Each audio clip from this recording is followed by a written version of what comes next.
just over 10 years ago when I was in the Royal Academy, a museum in the centre of London, with my 3 children at the Aztec exhibition. I don't know if any of you saw it.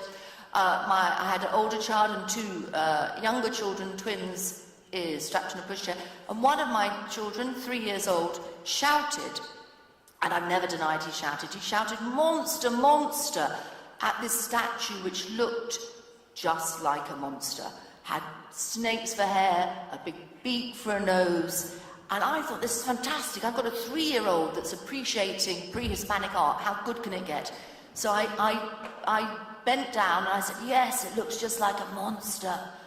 And at that moment, a room warden came over, a gallery assistant came over and said we were being too noisy and threw us out. Wrong family. I was at that time a journalist with the Guardian newspaper, and 2 days later wrote a big piece in the Guardian about being thrown out of the Royal Academy. And what was really interesting was by the end of that day, we had at the paper over 500 emails from other families saying, "Museums aren't working for us, let's try and make it work." So that's what we did. In The Guardian, we set up a campaign. We called it the Kids Museums Campaign, but it didn't really exist. It was just a few pages. We ran loads of stories on it. I began touring the country, talking about how to make your museum family-friendly. I was a journalist.